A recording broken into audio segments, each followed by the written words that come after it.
Hello and welcome to Make Australian Football Fun Society. Almost forgot the name of the show, but that's all right.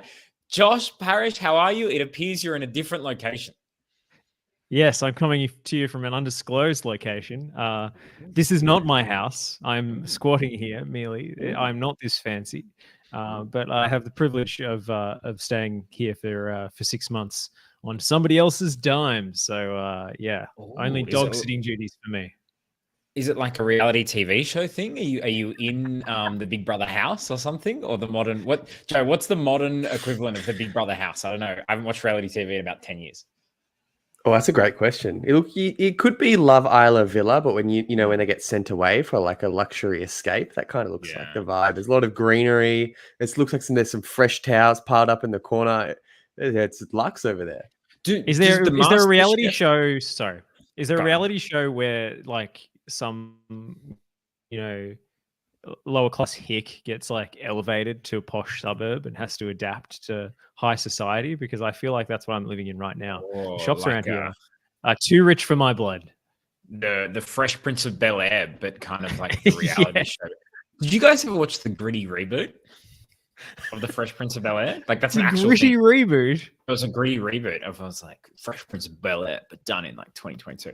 And I believe it was on Stan. So I'll say nothing further about it other than you can stream it and make up your own mind. And that's the best thing to do with that. Joseph Ciccone says late and can't even be bothered writing out the word late, which I appreciate because fast and loose, gotta keep it on time. Joseph came up with an amazing idea, which I think we're gonna get to later. But Joe, how are you, my friend? Have you moved? Have you signed up to any reality TV shows? Are you maybe not moving house, but moving into a different tax bracket? I don't know. Oh, wow. I wish. I'm well. I'm very well. It's been a good festive period and it's all come back with MacArthur Mondays. We had Jingle Bells and now we had the MacArthur bells ringing. It truly is the festive period. It continues into January.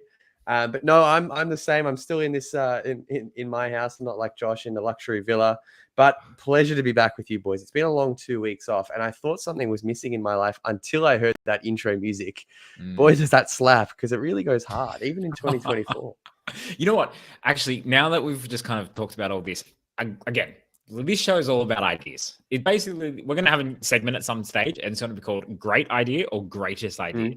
And those are the only two categories that our ideas can fall into, right? Whether it's a horse for a corner or whatever you like. But here's one.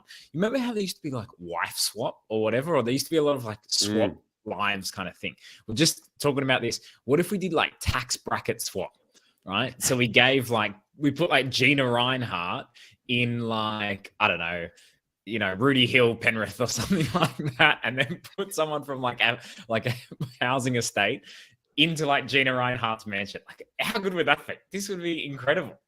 How about if we expanded that beyond, like reality television and just staged a revolution style? I mean, the options are on the table. Do you think the revolution will be televised and it will be via the mode of reality TV? Great reference. Can you do this like in a football sense? Maybe Keep Up needs to do this kind of reality show where Sydney FC for like one season has to play in like a local football team, and my seven-a-side team gets promoted to the A-League. Like, maybe for a week or something. Maybe just see how the swap goes. I don't know. The ideas are happening. Feel free if you've got others to suggest them in the comments. Nick Dabano says, waiting for someone to come through the door behind Josh. Yeah, it is. It's a bit, is it Chekhov's gun where you can't show something without it actually being part of the story? Is that right, Joe? Maybe there'll be a payoff at some point.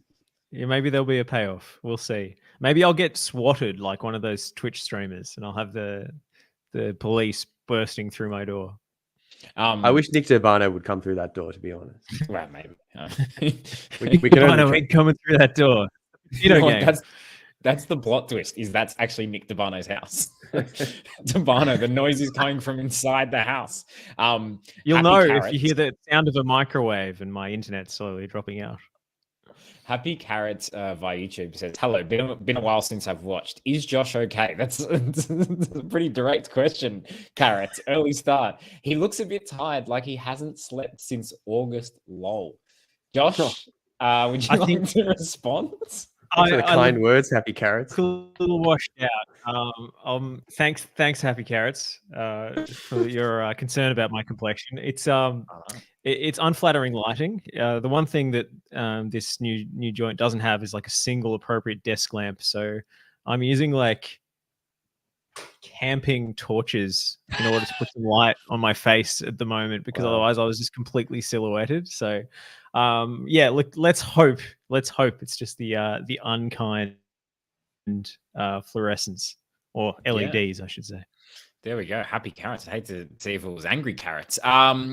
Joe, Simon, what made Australian football fun for you this week? I don't even know where to start, because there was so much going on. Over the weekend, I thought, oh, maybe I'll choose this goal. Maybe I'll choose that goal. I just think I'm generally going to put the goals in the A-League this weekend are the best I have ever seen in a single weekend. Yes. Let's talk about it. Let's go into it. Does anyone have a favorite of the bangers? So I just put a list here. So there's a few that just, people, just to remind people, we had Saki and Antonis for Melbourne City against Western United. 2 bangers from outside the box, half volleys, depending on your definition. We had Eli Adams for victory, first ever goal, step over, cut inside left foot, banged at top corner. I actually really like, isn't it, in Machach's goal? Azani did the assist. Machach had the little nutmeg, and then the finish. Wow, amazing. Fabio's second for Sydney FC was extremely, it was a tap in from him, but it was extremely well worked to play out of pressure, get the ball forward. Joe Lolly with the assist. There was Holman's goal kind of last week, if you remember, against Western Sydney Wanderers, where he just banged at top corner. And then there was also Kolokovsky's, where he managed to kind of sneak through the Mariners defense and then finish with the outside of the foot. The gold standard is EPL's December 2006 goals of the month competition. Some of the goals you might remember are Michael Essien's for Chelsea's goal against Arsenal, where he kind of just whacks it from very far out. But the best thing is the camera angle is perfect. So you just see it kind of crazily bend into the far corner of the goal. I think Paul Scholes won the award for the volley against Aston Villa from directly off the corner. Sort of similar to Antonis in a way. Yeah. So we're early in January, which is good, because we've already got, January 7th or whatever we are. We've already got so many bangers. So, Josh, you've left a couple out already. Oh, yeah, please, you've left a couple out. What about Tulio? Tulio against the Wanderers, right in the corner from outside the box. The parting gift before he heads off to Japan. Very sad loss to the fun lovers in the league, Marco Tulio. But also, what was the other one? Oh, Taggart against Victory. Taggart's goal. Beautifully assisted, unfortunately, by Daniel Arzani. That's right. He counts. For him. I'll the stats. Out of the stats, yeah, absolutely. Most creative player in the league, mate. That's it. Yeah, caught it on the bounce outside the box, and you thought that was going to be the best goal of that game, but it wasn't. There were 2 victory bangers as well. Unbelievable. Do you think Arzani's assist for Taggart's goal was to show that he and Taggart could combine well for the Socceroos? A little kind of message to Arnie for leaving. I think they're both left out of the Socceroos Asian Cup squad. Is that correct? Well, obviously, because they were playing in that game. How else would they be? So that's right. Yeah, I think it's exactly right. I can assist Taggart. I can assist Fornaroli. This is what you're missing. Whoever you're playing, I could have been there. Exactly, mate. If you draft another forward from Scotland or something, mate, I can assist him too. Don't worry about it. All good. Joe, what was your favorite? I think I like Tulio's goal. Now, usually when I'm watching an A-League game, because I'm a professional on this podcast, I like to write just a couple of little words down in my notes so I remember. For the Western Sydney Wanderers Central Coast Mariners game, I'll read it to you. I've got Tulio, touch, Tulio, goal. Tulio has quit and he's trying whatever he wants. Real, you can't fire me, I quit vibes. I think he's balling out now. That was the perfect parting gift. But he had that relaxed confidence about him, irrational confidence, perhaps, Stoll. And sometimes that's all you need. You know, I do like that. It's like the last, you're like, all right, I'm already leaving this job. I've already got my new job. It's all good. Last week's at the office, I'm going to just try things I've always wanted to try. I think in that game, he tried to score from about the halfway line at some point. Yeah, he did. Yeah, there was a vibe of like, look, I'm a legend. I've won a championship here. I'm going to get the big money in Japan. let's just do some cool shit. And I, for one, love it. I actually loved, we had a suggestion via Twitter. It was from Lee Broxham, who said if we could switch out Tulio from the Mariners for the former Marco. Was it Tulio? Why am I getting him confused? Yeah, Tulio. Tulio. Marco Tilio, former Melbourne City player. Tilio! Now it's if we could get them, if basically we could send Marco Tilio to Japan, and hopefully they just won't notice a difference, and they'll just look at the name and be like, okay, maybe this is who we signed, and we get to keep Tulio. But Josh, what I actually think is going to happen, and I think it's going to be a little bit of a Daniel Pena situation. I think Marco Tulio is going to come back here in 1 to 2 years' time. Maybe not for the Mariners, maybe for another A-League team, maybe on better coin. But it just seems like a lot of these players, they have great seasons in the A-League, then they go to Asia and it doesn't quite work out for them. They come back anyway. What do you think? Yeah, I'm hoping home will call for him. But, he's only, 25, 26? So he may go into bigger and better things. I think he's 25. So he's got a lot of career ahead of him. If he was, say, 30, 31, 32, and this is the big contract to cash in, and then we can get him back in a couple of years, that's, I think, a little bit more plausible. But I feel like he might kick on. He's pretty good. And, you've got a Brazilian passport. People already assume you're going to be good, and he can back it up.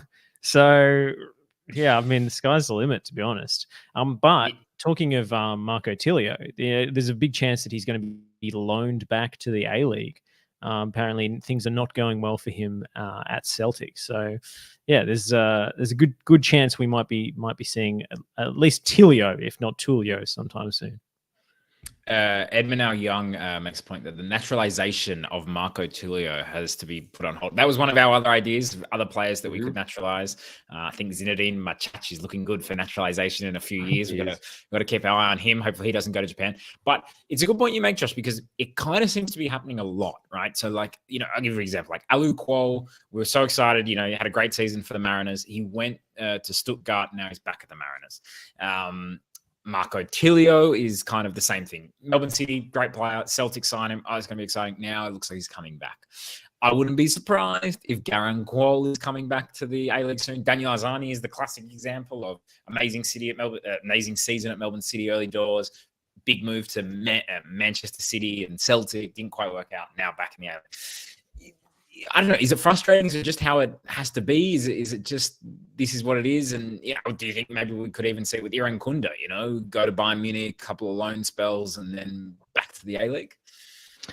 I hope not. I don't think we're going to see that with Iran Kunda. I think he's probably a cut above. But I do like the idea that the A-League is always there to welcome back some of the players like a that nice Europe rejects. It's actually, we're still here. It's like when you move up for the first time and your parents is like, oh, we're going to keep your room the same, don't worry, if it doesn't go well, if, you've got a horrible landlord or you can't make rent, you can just move back.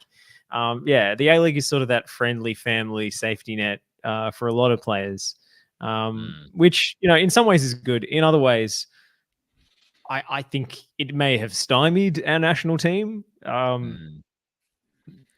Maybe a sort of maybe I'm spending too much time around sort of MPL Victoria types, but they used to say, back in the NSL days, basically you would have to give up the professional football dream in order to move back to domestic football. And that was the conundrum. It's like, actually, I'm going to stay in Europe and I'm going to tough it out because otherwise I have to go work as a carpenter and play for Marconi or whatever. So that's I guess the trade-off in having a domestic competition that is fully professional and is always eager for experienced local talent to return. But yeah, I do like the fact that it may not be the last we've seen of some of these guys who do well enough to leave these shores. Joe, Patrick via YouTube says A-League is like Godfather Part 3. Do you understand what he is talking about there? Because Patrick, we might need a little bit more information on that. Because it was ruined by the the child of a legend. Sorry, I have no idea what Patrick means by that. That was me comparing Sophia Coppola to Stephen Lowy, but may not have been that explicit. You know what? I've never seen Godfather Part 3. I've only seen Godfather 1 and part of Godfather 2. And Godfather 2 is on Only my list. I know part? it's meant to be the best movie. I don't know. It was on TV Was it- once. I started watching And it. were you fell asleep or you like what happened? Yeah, How could it's you a long just watch movie? a It's part? a long movie. By the way, I Listen, did see a Sofia Coppola movie I did like, which was Lost in Translation. Now, that's a good movie. Hey, Okay. she's a good director. I won't hang shit on the directing, but the acting, yeah, not so good. Patrick Morrow, quote, pulled like me back in me. No idea. No idea, Patrick. No I idea. think Patrick's had a few drinks this season. just when you thought I was out, they pull me back in. Pull me back in. I think he's going for a Pacino, but it's been a little garbled in lost in translation, if you will. Is that Godfather? I think you got Part too excited 3? by it. I thought that was a completely different movie. Heat or something. Heat. Well, it's definitely Pacino. All right. Patrick, look up exactly where that reference is and tell us. We need to correct the record. Hey, Nick Tabana makes a really good point via YouTube. Tolgate Arslan hasn't got a senior international cap. I'm just saying this.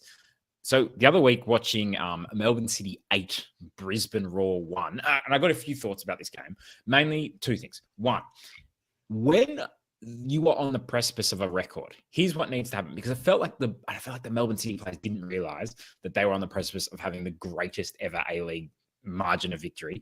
Also felt like the Brisbane Roar players didn't know that they were on the precipice of having the biggest ever loss in A-League history. What needs to happen is the stadium announcer needs to, basically when the 7th goal gets in, needs to be like, okay, guys, just so you know, we're on pace for record. Because I was so desperate to see the record broken. And I was so desperate to see Brisbane Roar, desperately defend so they wouldn't have the humiliation of being the biggest ever defeat ever.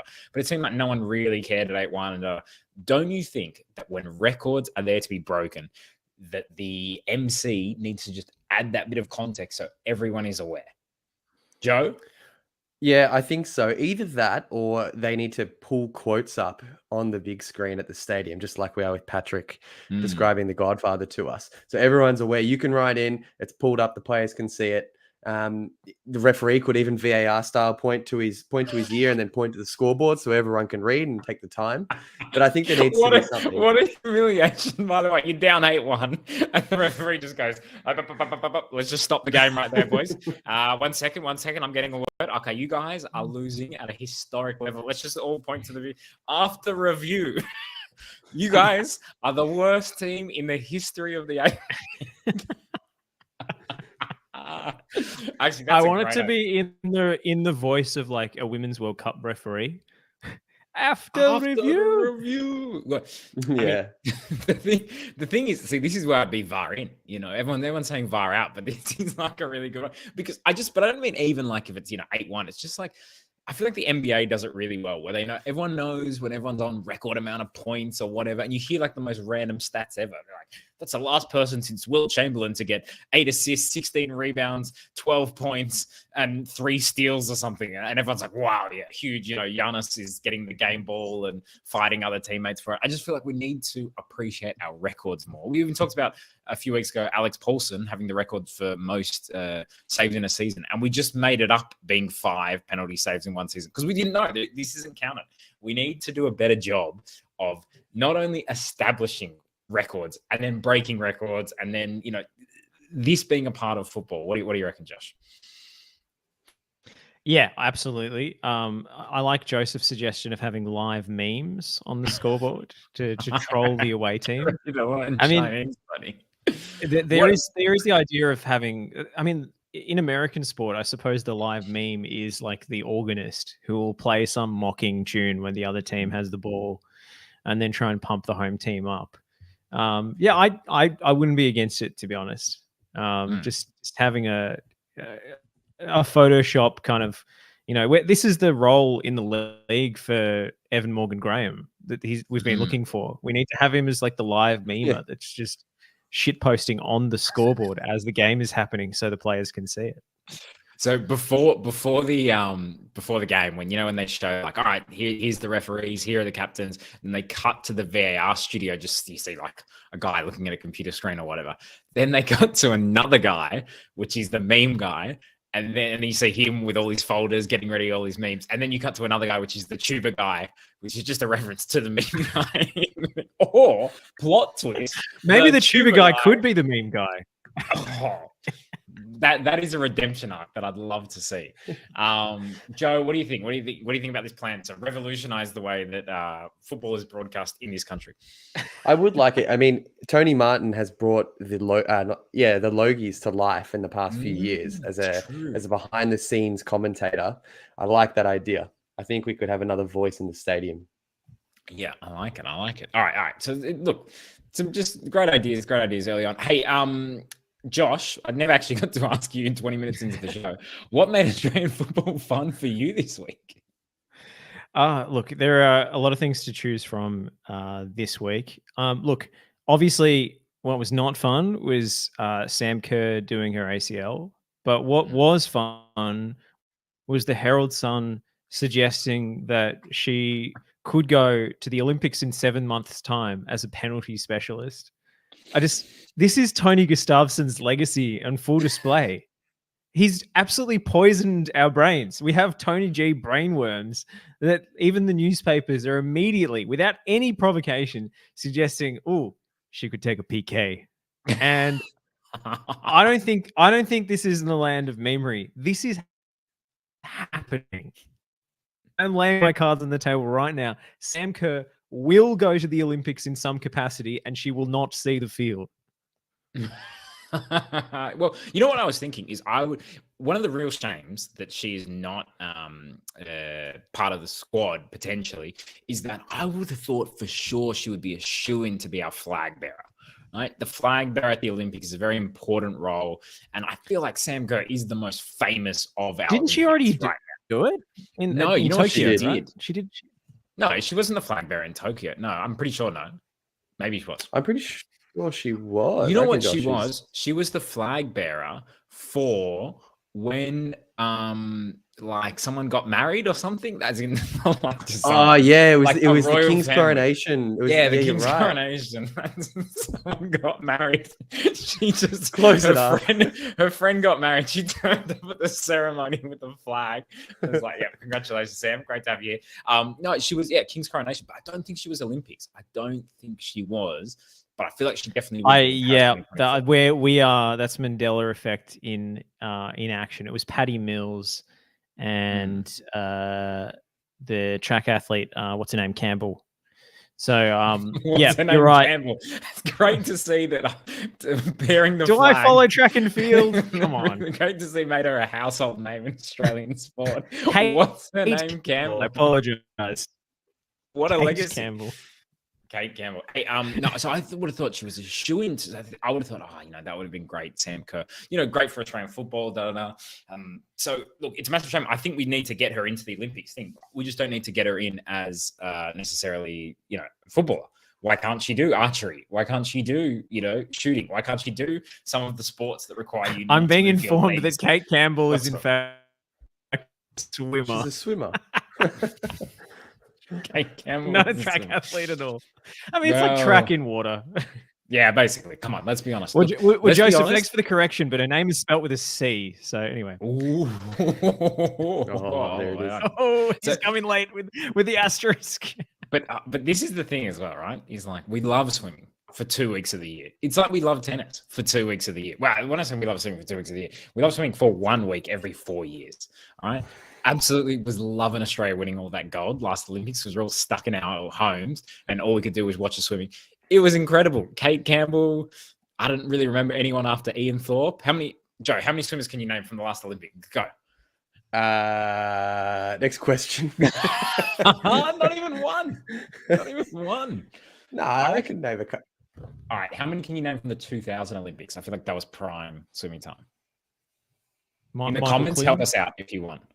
Michael Klim, Ian Thorpe. Oh, Grant Hackett. Grant Hackett. And what do you reckon? Jeff Hugel? Remember big Jeff Hugel? No? Shane Gould? Is she a bit older? Shane Gould. Liesl Jones. Anyway, okay. I don't know why I make Australian football fun. This would turn into can you name swimmers from the 2000s? Sometimes it does that. Edmund says on the Sam Kerr, can you take a penalty? The mainstream Australia press literally learnt soccer tactics from Tony G. I'm not sure. I think this was more an AFL brain thing, just going big, because I did love who they quoted. They quoted Dr. Peter Larkins. And I used to watch AFL in the late 90s, early 2000s, and they used to always cross to the boundary line to get an update from Dr. Peter Larkins. And he'd just be like, yep, broken leg. Probably won't be coming out for the second half. And you're like, yeah, thanks, doc. Right.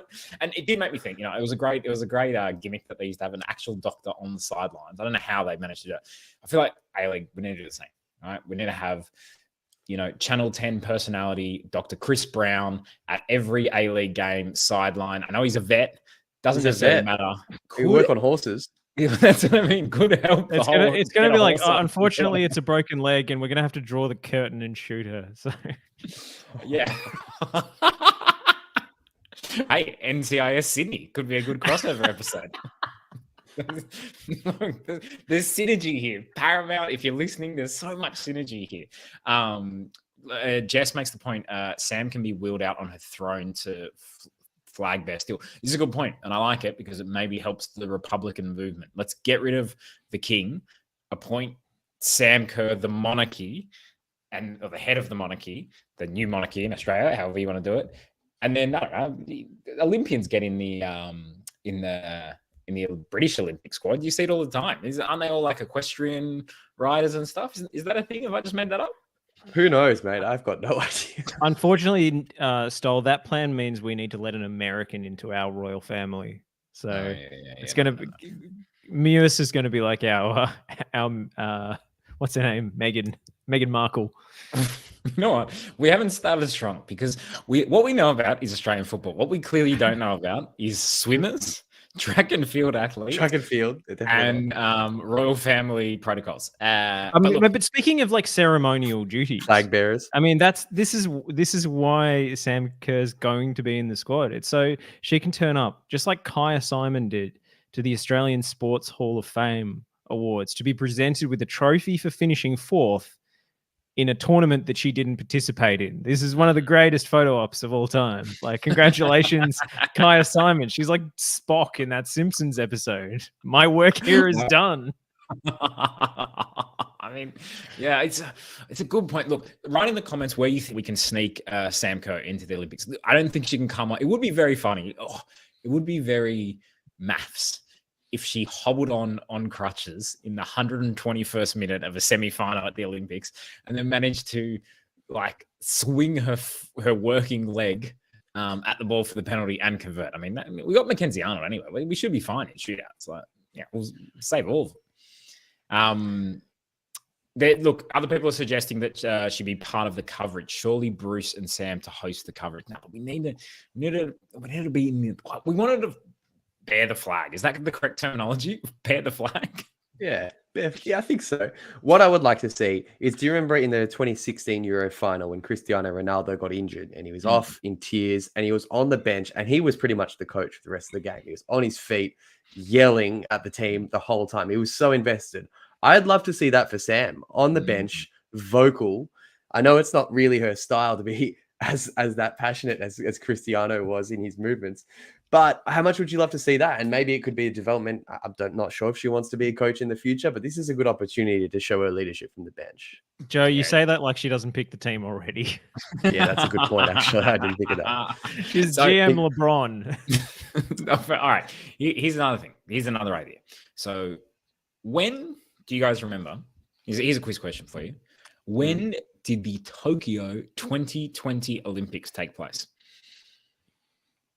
2021. Yes, guys. We remember. Where does it say in the rule books that the Olympics have to take place in 2024? All right. Let's think outside the box and let's think about how can we delay this. All right. So we need to delay it until at least November, December. Right, let's be honest. We need, because she needs to come back. She needs to do a couple of months, just like warming up, and we can't bring her straight off an ACL straight into the campaign. So if we can get it to November, December, now, how do we do that? Tough for the summer games to be in November, December in Paris, where it is winter. Pandemic seems a bit like it's old news. It's been done. I don't think we're going to go for it again. So what could we do? How could we delay this? I actually don't have an answer. I'm just kind of stalling until you guys come up with one. Well, pandemic was the answer for the big delay in the Tokyo Olympics. So are you calling for Dr. Peter Larkins to widespread some sort of huge disease to delay this for 6 months? You know what? I want to write an article tomorrow for the Herald Sun and just go, well, another global pandemic could delay the Olympics again. And then just write, it's possible. I feel like Dr. Peter Larkin, all he needs to do is you just say anything to him. He goes, well, it's possible. A horse on the field in the 94th minute for a corner. It's possible. Like that's the beauty of that article. Stoll, are you suggesting that we open a restaurant in Paris that only serves bat? Is that? I mean, probably, well, that's not. You know what? The French probably know how to cook that quite well. You know, they put nice butter, nice garlic. You know, some chives in there. Yeah, and then we send Guy Sebastian to the opening. Oh, was he the first Australian to get COVID? No. He was in Wuhan just before the pandemic started and enjoying some local cuisine. It was one of the most unfortunate Facebook posts of all time. I'm not sure. That obviously has fallen on deaf ears there. Yeah. But it was the flag bearer at the King's coronation as well.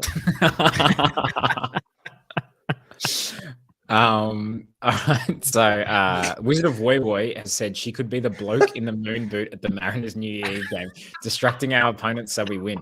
Yeah. Wizard of Woy Woy. This is the genius thinking I love. This is why this show's great. Australian football, it inspires us to come up with solutions. Jess Samet says, get Dr. Carl to call the Olympic Committee and he will sort it. Yeah. I think brilliant. All right. Who's the most famous Australian doctor? You've got Dr. Carl, Dr. Peter Larkin, Dr. Chris Brown, an important doctor there because Chris Brown, the other one, very different person. Anyone else? Any other doctors? Dr. Harry? Harry's, is he a doctor? Yeah, Dr. Harry's practice. Yeah, well, Dr. Stephen Dank, we could probably use him right about now. Was there a doctor in the Wiggles or something? Is there a doctor in Bluey? Doctor in Neighbours? Captain Feathersword? Is he a doctor? Okay, all right. That's good. He's military. That counts. He's a captain. Yeah, he's a captain. I wonder if he ever got promoted, if he ever became General Feathersword, or was that I stopped watching the Wiggles early. So maybe it's in the later seasons. I don't know. You've got kids. The latest seasons. I'm gonna binge it. I'm gonna binge 20 seasons of the Wiggles to catch up. to see if Captain Feathersword became General Feathersword. This podcast is about Australian football. I know. Just a quick correction on that, and it's important we get these things right. He probably would be Admiral Feathersword because he was more a naval captain. It's important to get these things right. Doctor of the Sea. So look, we get all those doctors, right? Plus Captain Feathersword for his kind of military background, and explain to the world that we need to delay this by 6 months. Now we get the Saudis on board, right? Because the Saudis basically control all the world sport now, and we say the Olympics is going to be half in Paris, half in the Paris of the Middle East, Jeddah. So and then perfect, and then the World Cup, the Olympics is delayed. Sam Kerr plays. Australia wins gold. Problem solved. Stoll, I have some evidence that's just been sent my way. Go on. You're absolutely right. The Wiggles did go into medicine. There you go. I don't know who sent that to you, but thank you so much. So, well, for the podcast listeners, I can't believe you're still listening, but what we're looking at is a picture of the Wiggles, or the 4 original Wiggles, in lab coats. So, that's fantastic that they have a medical background, and I love that there was a ER spin-off of the Wiggles. I'm not sure that. Look, Jeff. Lovely guy, but I'm not sure he should with narcolepsy. I don't think I trust him to be a surgeon or a dentist. Imagine Jeff on call with the pager. All right. Here's another great idea. This is Paramount. We know you're listening. A gritty reboot of the Wiggles, right? But it takes place. They're actually all doctors, right? And then we investigate the serious issues of Jeff with narcolepsy and Captain Feathersword's desire for world domination, and was Dorothy the dinosaur in there? If I made that up, there was an octopus? Yeah, Dorothy the dinosaur. Yeah, Dorothy the dinosaur, octopus. I don't. Octopus. Big red car. Henry the octopus. Henry the octopus. Maybe, I don't know, maybe he's a bit handsy. I don't know what the gritty reason is. Oh, let's take it easy. That's too gritty. That's too gritty. Look, we're coming up with a lot of ideas, but Torres makes the point, isn't this the situation what Ernie Merrick was hired for? Yeah, I think so. I mean, look, He Ernie, needs to disrupt the Olympics. He needs to Yeah. literally disrupt it. Yeah, exactly. This is what we've been building towards. So Hey, guys, there is one head honcho here in Victoria who's been a master at getting games delayed during injury crises for various reasons. I won't name him, but I think the MPL Victoria heads know who I'm talking about. So we need to get the big man on retainer. Yeah. Well, I mean, didn't what was he, a premier that everyone called a dictator that I forgot his name now? What was his Dan Andrews. Didn't he cancel like the Commonwealth Games or something? That was Yeah, more of that's a a good point. budgetary thing, I think. Hey, well, just send Dan over to Paris, let him review the numbers, and be like, guys, man, you guys can't afford this for at least another 6 months. Like, let's just delay this a little bit. Hey, speaking of delays, Western United, let's get them over there. They can help delay this thing. In Australian football, we have so many great people who are geniuses at delaying things. All right, you're all going. Captain Feathersword, the doctors, the Western United builders. You're all going to Paris. Congratulations to delay this Olympics. Dare I say, everybody who's been involved in the formation of the national second division for the last 15 years could lend a hand. Good point. Wizard of Woiwo, another great idea. If we cancel the how would you pronounce that? AUKUS. AUKUS subs. He's talking submarines, not substitutes. Yep. Maybe we should take some submarines to the Olympics. Sam Kerr can be with Captain Feathersword, Admiral Feathersword. Now that's where he'd come in handy. And then we just put a submarine down that river in Paris. What's that river in Paris called? The Thames in Seine. Paris? Or La Seine, in fact. Oh, all right. That's good. Joseph points out, get the Northern Terrace down and it can be postponed for months. That's brilliant. Let's be honest, we got a lot of ideas. Sorry, Wizard of Woiwo made the good point. If we cancel that sub deal, we get 300 billion to spare and we could bribe the IOC and we could bring the Olympics to Australia, to have it in Melbourne, have it in Sydney, Unite round, just a bit bigger. Jess makes the point, get Foz on the plane. Yep, he can sort it out for sure. So look, plenty of options. Should we talk seriously about, do we think they can go all right without it, or have we just wasted far too much time talking about Captain Feathersword? I think I wouldn't say that's what people come to us wasted for. time. Is I think serious Matildas selection discussion is what people come to this podcast for. Clearly, yeah. All right. Look, very, very quick answer to this question then. What does the panel think about the return of Chidiac to the A-League Women's? Has she hit a ceiling with her career? I say no. I mean, no. Like, she probably could. Like, I'm sure there are offers on the table from Europe. It's just a question of, is she confident she's going to a team that she's actually going to get minutes at? I just think there's a lot of coaches out there with real P&P brain, and that's not just in Australia, it's all over the world. So going back to Victory, where you're kind of assured of game time and that Jeff Hopkins rates you and all that stuff, is probably the smart move in terms of stability. And she signed a longer contract, so now if someone actually wants her, they'll have to pay a transfer fee, and if they pay a transfer fee, maybe they'll actually play her. So there's a little bit of leverage there, if you know what I mean. So look, it's unfortunate that various overseas moves have been hit and miss. I mean, clearly Mexico was like a great life experience, if not like a whole lot of minutes off the bench. And they won the title. Like, she was playing a bit part role, but they won the whole thing, and she was playing in front of like tens of thousands. Yeah, it's massive. The crowds are absolutely massive, and they loved her. Like, the fans are absolutely wild about Chid. So whatever she did in like short space of time, be it on or off the pitch, definitely charmed the supporters, and they wanted to keep her, but she was on loan and etc. and so on. So Kids has one of the biggest disparities between how much the fans of her like her, like, Socceroos fans, Victory fans, like you say, Mexican fans, to the relationship that the coach seems to, have faith in her. So I don't know. Look, for me, I pick teams based on fun, and I think Chidiac is one of the funnest players. I'm very happy that she's back in the A-League Women's, but I'm sure once that's over, she'll move to Europe, and there'll be other opportunities, and I'm sure many things will happen for her. Anyone who thinks that she's some sort of luxury player who doesn't defend needs to watch the tackle that she laid in her first game back against the Wanderers. Yes, they lost, but she laid one of the most crunching sliding challenges, all ball, on the edge of her own penalty area. Yeah, she's not. It's just like a preconception due to like her size. I think she's a bit small, and that's like for so many coaches, that's the deal breaker. It's like I'd rather have, a good big one than a good little one. And it's just like absolutely medieval thinking, but that's what it comes down to some of the time. But who is quite large and could do a job for the Matildas as a big imposing physical presence up front is Sophie Harding, who's like suddenly in the form of her career, just as Sam Kerr has picked up this injury and unproven quantity at national team level. I think she's got eligibility for a couple of countries, I think maybe Ireland, but I genuinely think there are options out there to bring in for Kerr.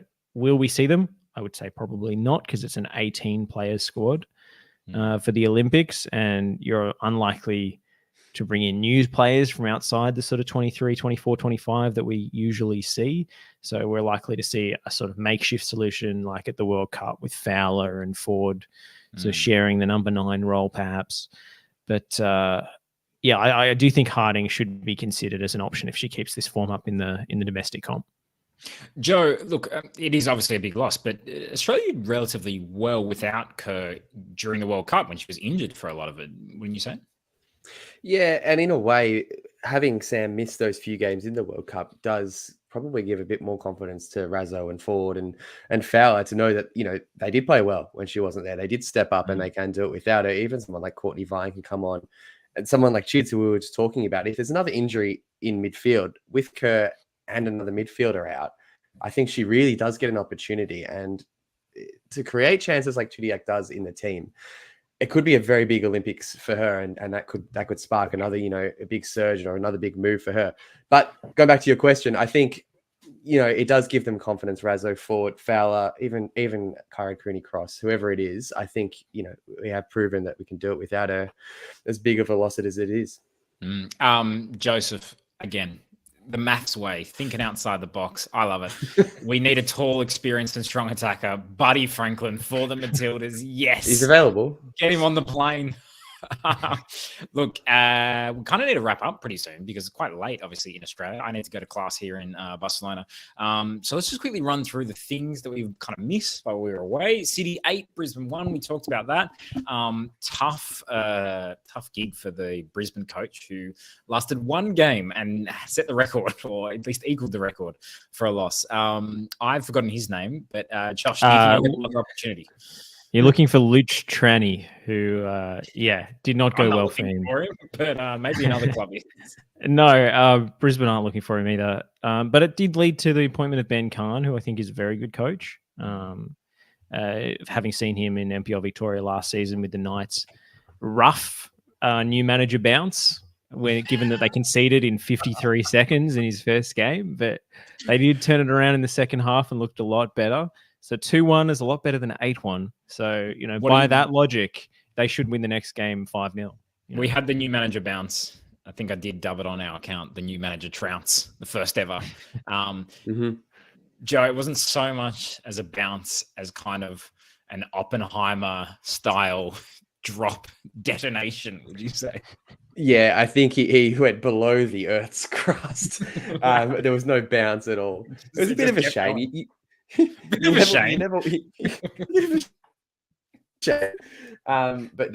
no, absolutely no bounce. That just. Don't know if we've lost Joe. Well said, Joe. just peter out. Look, if you do, it was like one of those in-ground trampolines, but the trampoline is broken at like the foot of the bounce. He's gone down into the netherworld.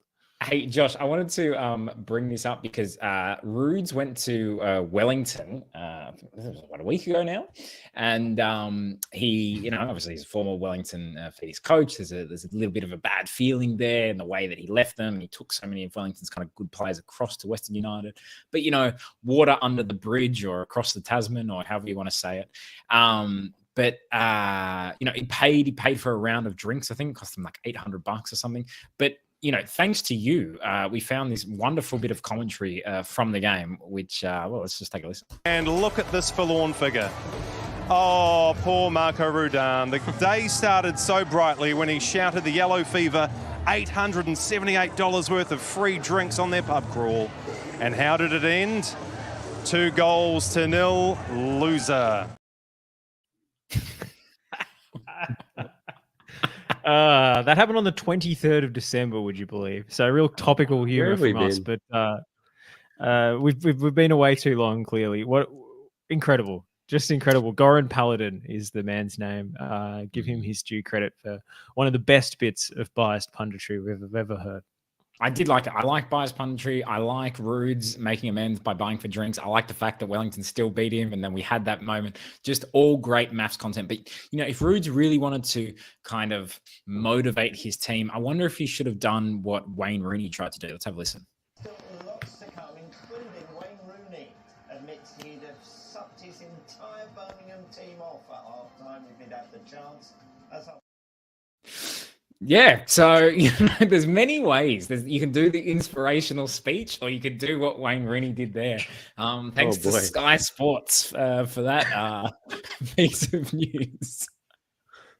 Joe, do you think it might have helped Western Sydney at Rudes and Rooney? Listen, didn't Rooney get sacked last week? He did, yeah, by HR actually. Yeah. Hey, look, quickly, Josh, what do you reckon of Kuehl going to Yokohama? Yeah, I mean, he's ready to make the next step, I would say. He's had a few kind of stints in management, some of which have gone very well, some of which have gone very poorly, all of which have been very short. So this is the big test. I love how Yokohama has just become an Australian outpost where it's just like the place to go.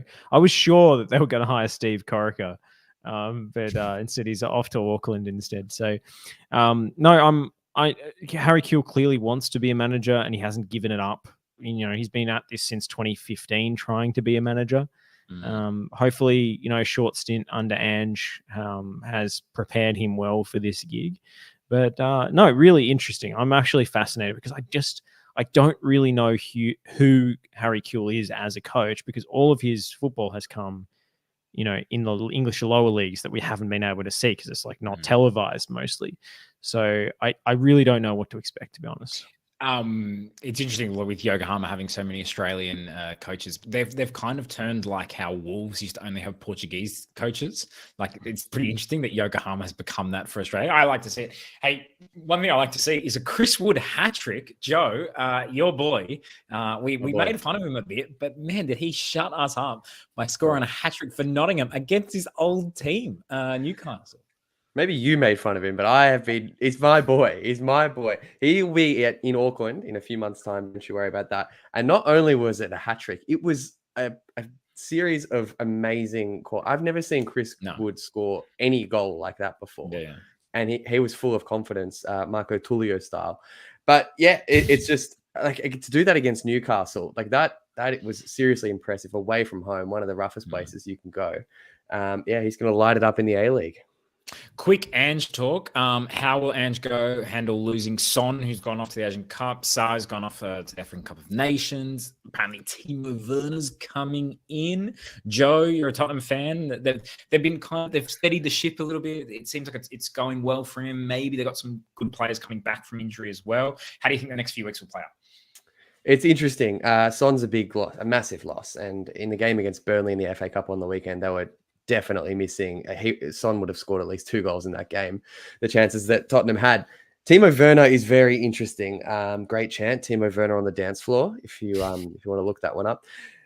The thing about Tottenham last year was they had players like Hugo Lloris and Eric Dyer who made a lot of costly errors that cost them goals and games. Timo Werner can cost them the other way by missing a lot of chances. So it's going to be interesting to see if, obviously he's quick. He created a lot of chances for Leipzig, but couldn't do it for Chelsea. So that's what they need him for, is pace and chance creation for someone like Son when he comes back. Tottenham in the 2 games that Son will be away definitely for, against Manchester United and Brentford. Potentially they would still nut out the chances. I would prefer, those kind of games against a leaky United and a shaky Brentford than a Newcastle away. I mean, unless you're Chris Wood. But yeah, I think they will struggle a little bit. Losing Son, I think, is just a big pain for Ange. Mm.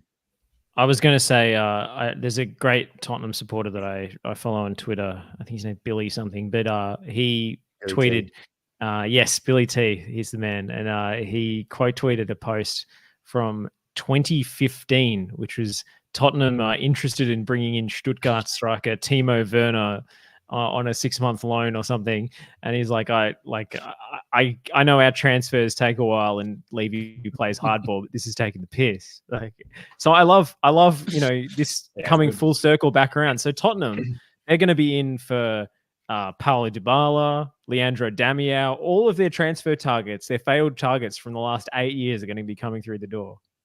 Edmund via YouTube asks, so many Spurs players getting hamstring injuries. Is handball too much? I don't think it's as much handball as it's just too much football. I mean, like the players getting injured everywhere. City have had De Bruyne injured. Have had Haaland injured. I think Ake got injured last. Every team seems to have, like Barcelona's Pedri's out, Gavi's out. All these players. De Jong has been out for half the season. There's so many teams who are struggling with injuries, and it feels like because of the World Cup, because of the thousands of competitions that everyone has to play in, because of the tight turnaround, and because of the intensity of the game, it feels like everyone is having injury crisis. And maybe the team that wins the Premier League or wins La Liga or wins the Champions League is just the one that can kind of hold off the injuries for as long as possible, or probably is going to be someone like City who just has the depth to deal with them. And even when they don't have Haaland, they can put Alvarez in there. And even when they don't have De Bruyne, Foden can play amazing and stuff like that. So I don't know. I don't think it's Ange ball because I've seen that kind of talked about a bit, but anyway. Winter World Cup is the ripple effects are still a nightmare for these teams. Yeah. And the only way to kind of balance that out is to do the Winter Olympics, the Summer Olympics in winter, and let Sam Kerr play. So, see, problem solved. Look, a couple of other quick things just before we go. A-League table, it was announced, was decided by most wins, not goal difference. I like a good twist halfway through the season, kind of like a reality TV show where you don't necessarily know all the rules, and then the producers have told us that it's going to be a new way this season, and it's going to be most wins instead of goal difference. A lot of people freaked out about this, but in usual fashion, I found it quite funny because, as if anyone at this stage of the season was really worrying about goal difference, and people were saying, oh, well, it's not going to make teams as attacking or something, as if anyone was trying to, maybe Melbourne City were trying to get their goal difference up against Brisbane, but come on, it's a strange one. It's a bizarre one. It's a weird way to do it. No one else really seems to do it in the world. It's also a weird thing to not publicly announce. I feel like maybe not everyone knew about it, but Josh, very strange times, no? Yeah, it was allegedly brought in to promote attacking football, which meant that the team with the third worst attacking record in the league in Wellington went above the team with the best attacking record in victory. So, not quite sure how that worked. I went back through a few tables just to see, what would this have changed over the past few seasons? Nothing. Basically nothing. Okay. Usually when the teams finish on the same amount of points, they're the same amount of wins, draws, and losses as well. One exception to that I found was last season when it was 8th instead of 9th. So who cares? Yes. And the A-League women's last season, which was Canberra, who actually missed out on the finals due to goal difference, and they would have made it under the new regime. So I'm calling conspiracy. I think Canberra United has spearheaded this change. The lawmakers have snuck it by us. Yeah, sounds like Albo snuck that in there. But again, you're right. It doesn't change that much. And I understand why people get frustrated about these things. I also think, man, people flip out about the littlest things. People going crazy the other day thinking that Alex Robertson is going to play for Peru based on an Instagram comment by some other player. Like, just tranquilo a little bit. Let's just all relax, calm down. It's okay. We don't need to flip out about everything every single day. But Joe, is there anything that you've been flipping out about lately in regards to Australian football, whether it's been tables getting decided in different ways? Robertson, maybe he's not going to choose the Socceroos, even though he's kind of already played for the Socceroos. I thought that was kind of already done. Stoll, I like that you told us to calm down by starting to speak Spanish, which is the very problem that Alex Robertson is worrying us with. Hola, peruanos. ¿Qué tal, amigos? Joe? Joe's actually gone over to Nick DeBarno's place and used his microwave, so I don't know if he'll be able to continue this conversation. No, I'm here. I'm Okay. here. One thing, I did flip out on the weekend. Adelaide 2, Wellington 2. My boy Alex Poulsen. Oh, yes. I think he could have done better. Oh, this is a bombshell to end the show. I have been spruiking him since Ep 0 of MAFFS, but last week I said, Alex, I expected more, only because he's a dual statue recipient. Are we throwing his expect a little bit statue in more. the river like it's 2020 all over again? No, it's not a line bike. We're not throwing it in the river, but I We'll just throw it in the expect a little bit- submarine to go to France with Captain Featherstone and Sam Kerr. Don't Every forget Henry the submarine needs a Octopus. statue. Yeah, Henry the Octopus can clean it with all his hands. I'm sorry to interrupt you, Joe. No, please. No, but just Alex Poulsen. Look, he's had a spectacular year. I thought he could possibly have saved that goal from the corner. And, I was just a little bit disappointed. I didn't flip out. I haven't flipped out Robinson style, but yeah, I was a little bit disappointed on the weekend. Hey, we've got high standards here at MAFFS. As you can see, You haven't right? gone through and deleted all of your Alex Paulson photos from your Instagram? No, it would Like take me too Robertson long. did of all of his Socceroos appearances. Hey, just very quickly, I do want to talk about Western United. Well, actually, Josh, can you maybe quickly, in like 30 seconds or so, sum up what is exactly happening with Western United? I feel like they announced that they've got a $2 billion stadium, or $2 billion. I saw the headline, $2 billion, and stadium is coming in a few years. And then also their like training stadium is meant to be ready soon, and they're going to have games there. But then also like on commentary, I think Robbie Thompson, or at least like someone wrote that Robbie Thompson had said that the players aren't getting paid or something like that. So are the players now building the stadium? Is that how they're getting paid? Are the players getting these?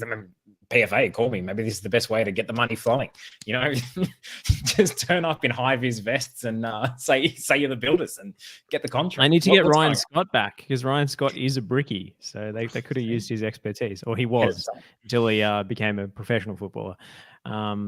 Yes, there's a public-private partnership. And then there's a technology firm from the on the New York Stock Exchange. I don't know if they're actually from New York. Johnson Controls, which will provide a $50 million debt facility to fund the project. It's all a lot of technical jargon, and they've pushed out the deadline to 2026-27 for the big 15,000 seater, and then the 5,000. Well, it says 5,000 seat here. I think it's 5,000 capacity training venue is hopefully going to be hosting matches soon. Look, as with all these things, I'll believe it when I see it. I want to see shovels in the ground. I want to see progress made, because it's not just about the actual facility. It's about all of the planning permissions. It's about building roads. It's about like the infrastructure and, government, not just local government, which they seem to have a great relationship with the council collaborating on this, but the state government has to come along for the journey. So this is sort of like a Mexican standoff situation where it's like, well, if we build it and you don't build the roads and you don't build the train station, et cetera, and so on, then the heat's going to turn on you. So yeah, as it's been explained to me, this has been the holdup for a long time. It's very complicated, in fact. And maybe some of their very bold statements that they made when they were bidding for the A-League license are a little optimistic in hindsight, to say the least. But look, football infrastructure is great. And let's hope it gets done. 100%. Look, we've got to wrap this show up, and I'm really sad because we had so many good comments come in via Twitter, and Alex was asking when Big John visits in March, which club is best to fit to make a tiff of the great man and welcome him as a guest of honor. That's the guy who says Bosch when he orders a Chinese meal on TikTok. There was also talk about Jonah actually asked, in 10-20 years, will history still look at Western United poorly for the 5-6 year stadium delay, or will it be long forgiven moment. Mate, as soon as that stadium is built, no one is going to forget. No one is going to remember. Once you got the stadium, who cares? I don't know when exactly the Camp Nou was built or when the Santiago Bernabeu was built. Or Are we doing their membership ad now? Who were the victory? Lee Broxham asks, is the other Sam Kerr namesake any good? Really, really good question. I love this from Joseph Ciccone. Should Victory commission vaudeville smash to recreate the Zinedine Zidane song, which was sung by Les Murray, the late great Les Murray, about Machach and all the other names of the players are past Victory players? This is the best idea ever. This is actually one of the greatest things that the comments have come up with. I think this is genius. I mean, vaudeville smash. Let's do a remix of it. Let's do a Victory Allsop, Fred, Thompson. I mean, it's going to be incredible. Unfortunately, Les can't voice it anymore. And I worked with Les back in the day. He was one of the nicest guys ever. This whole don't meet your heroes thing. Les was an absolute legend. And sometimes these people, maybe they're not the nicest. And the people who do work with them are like, oh, in reality, I can tell you that it wasn't as good. Les, 100% was the best. Still miss him, but I would love to see Vaudeville Smash come back with a Victory thing. What do you think, Josh? I actually have a little insight here. I think it's okay to share this given enough time has Yes. passed. It's one of those ideas that never quite came to fruition. And it wasn't my idea. It was the guys over at FES, for fuck's sake, the excellent Victory podcast. Yes. And they actually wrote an entire Victory version of Zinedine Zidane. And it was going to be, this has been about, I think, 2018 or 2019-ish. And it was going to be Ola Toivonen. And the whole script was written. Yeah. Dave from FES did a brilliant job. Yeah. They were going to record it. And then the season kind of went off the rails and Ola Toivonen left the club. And it sort of, it all kind of petered out at the wrong time. So it's a big what if. I think we have to reboot it. The work is already there. I'm sure the lyrics are in a Google Doc somewhere. I think they even had permission from Vaudeville Smash to use a backing track and do the vocals themselves. So we have to make this happen. Yeah, for fuck's sake, let's get the collab. For fuck's sakes, Vaudeville Smash, Joseph Ciccone, executive producer. We'll just, I don't know. We'll give ourselves a producer credit for doing nothing. Exactly. Yeah. We'll just sound engineering or something like that. Absolutely. We'll add in one lyric or something. Our favorite Victory players. But yes, we need to get this happening. That's one for the future. Look, we didn't get to talk about why the naked hot dog was banned at Suncorp Stadium in the background of that photo. Sorry, we will try and get to that next week. But next week is Unite Round, Asian Cup starts. There's so much to. So tune in next Monday because we'll have so much to talk about. But for now, I'm going to say goodbye to you, Josh and Joe. Thank you so much. Pleasure, Stoll. Thank you, Great boys. to be back. Great to be back. And now I don't actually remember how we end the show. I think it's with this song. So if there's a weird song at the end of this, I apologize, but we'll see you next week, 8 p.m. Monday. Thank you so much.